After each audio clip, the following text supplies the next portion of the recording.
We're on the phone right now with Dan Kellar, who is an activist with the anti-war group AWOL in Kitchener-Waterloo, Ontario, and an independent journalist and blogger at peaceculture.org. Kellar was arrested on August 25th by the Ontario Provincial Police, or OPP, allegedly for a blog post he had made at peaceculture.org about an undercover police agent. Welcome to the program, Dan. Thanks, Aaron. Great to be on. So, can you tell us about your arrest and why this happened?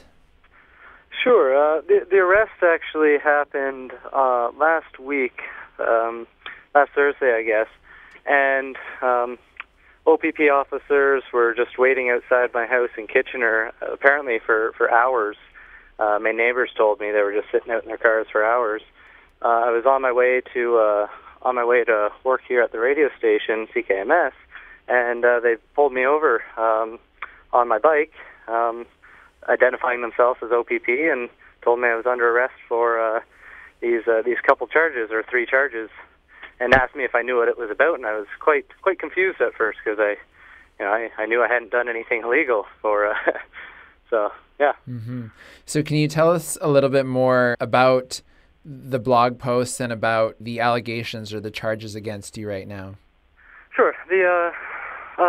It was reported to me that someone that's known to activists in Southern Ontario, and much across the country, it was reported that he was seen in Toronto, and a blog post went up saying that he had been seen in Toronto, and for people to remember that he is an undercover police officer, or was. That was outed back in July 2010 on blogspot. Mm-hmm. And the charges that they put on me were basically a criminal defamation, saying that these 2 cops that I had pointed to in the blog post. Basically, it's saying that I'm actually kind of confused how it could be defamation, seeing that they are in fact police officers, and really it's not even their real names that were released on either Blogspot or on Snitchwire or on Peace Culture. So I'm kind of confused with the defamation on people that don't actually exist.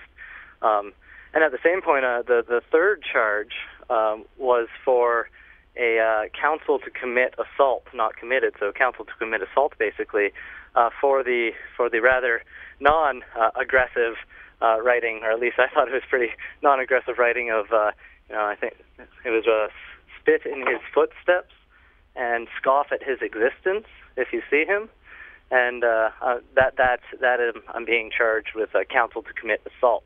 So how long were you held for when you were arrested, and what were the conditions of your release? Sure, yeah. Actually, it was one of the quickest turnaround times. I was out within about 2 hours. It's clear they just picked me up to get some conditions on me, as the G20 conspiracy pre-trial is about to start, and I had planned to be there as an independent journalist.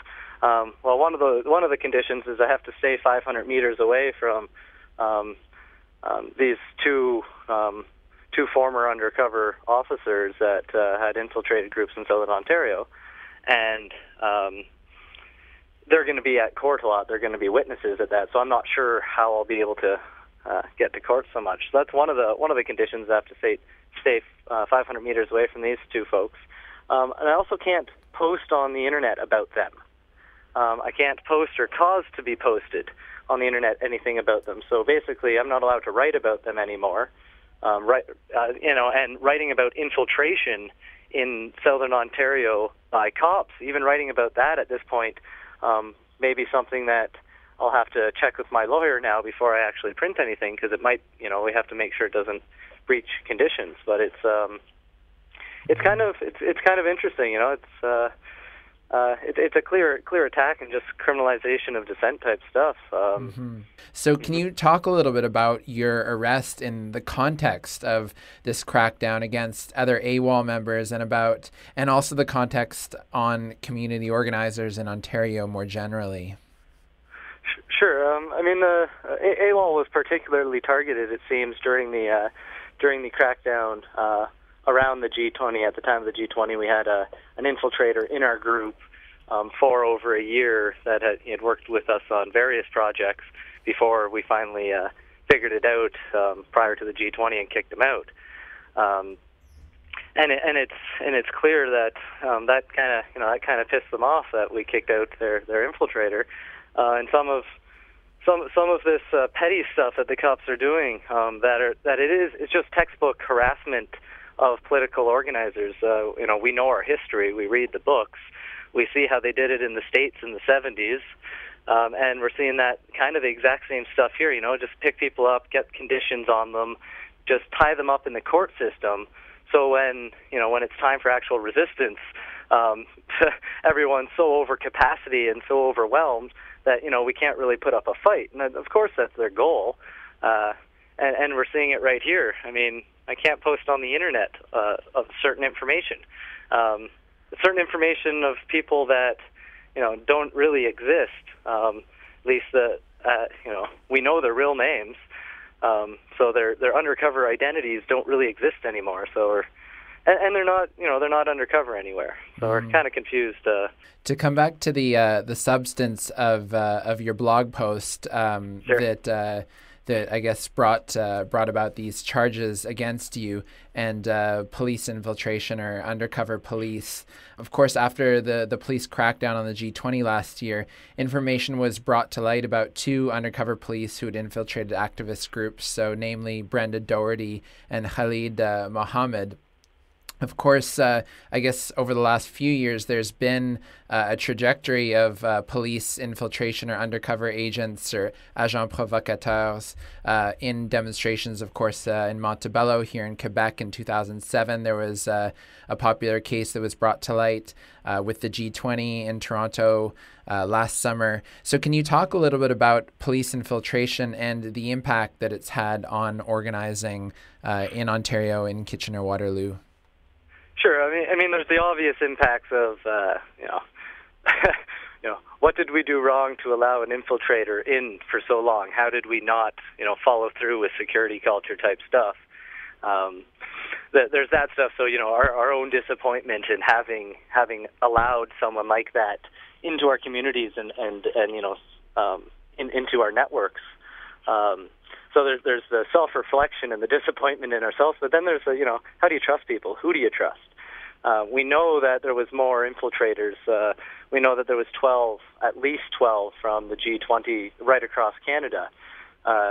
There's been, the 2 that you mentioned have been, definitely identified. Other people have been identified and kicked out. There just hasn't been any writings about them, it seems. But there was a ton of infiltrators in the lead up, and it was just, they're going into any group they could. They were going into absolutely any group they could, just like to get that foothold. They got into the very open-based groups, and then they also managed to work their way into groups that worked on different different levels of vouching, and they did it through all different means. I can't talk specifically about the two folks you were mentioning due to the conditions. I just want to be a little careful there.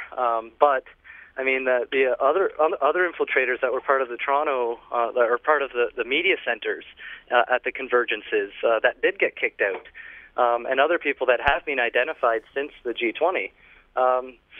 It shows that the state's afraid of the effectiveness of community organizing, that they're willing to send in sociopaths into community groups to lie and break apart communities, break the ability of people to trust each other. And what better way to break up how a community functions if they can't trust each other. Can you talk a little bit about the significance of your arrest in terms of the perceived media freedoms we have in Canada? I mean, it might be shocking for some of our listeners that you were arrested for a blog post. So can you just talk a little bit about that? Sure, yeah. As I've been telling people, and as I was yelling as I got arrested, I'm being arrested for posting on the internet, and really that's what it comes down to. I didn't post any secret information. I reposted information, that the fact that how these people are known to be infiltrators was posted over a year ago on the internet. And John Vanden Heuvel, the OPP officer in charge, sent people down to Portland, had American cops check out the, try to get the IP information of the people that posted onto Snitchwire. He really wants to know who these people are. So it's an obvious attack on our freedoms of the press, or just like freedoms in general, freedom of speech. Although I don't really want to get into that one. But yeah, as like an indie journalist, someone who has written a lot and posted a lot, to be targeted for what I wrote for a report, not even it wasn't even groundbreaking investigative work. This is a very simple blog report on 10 lines long with a haiku at the end. Mm-hmm. The fact that I get jailed for that, I think, is something that people have to look into. Not so much. I'm not too hurt about being arrested or too impacted by that. But this is the start. Maybe the fact that they're arresting people for posting on the internet. There is something bad is happening when that starts to happen. And lastly, of course, there are other independent journalists around the country and activists who are trying to bring to light information about police infiltrators. But given this arrest, what would be your advice to other independent journalists who are concerned about police infiltration and undercover agents? Well, I mean, we gotta stick together and just when the information is available, we got to protect it. We got to look at it as protecting our communities above whatever else. I guess my advice would be, if you know the information, we got to start spreading it. Again, we've been speaking with Dan Kellar, who's an activist and independent journalist with the anti-war group AWOL in Kitchener-Waterloo, Ontario, speaking about his arrest last week, allegedly for a blog post at his blog, peaceculture.org, where people can go and, I guess, not see the blog post now, but see some of the other work that Dan and AWOL have done. So, Dan, thank you so much for being on our program today.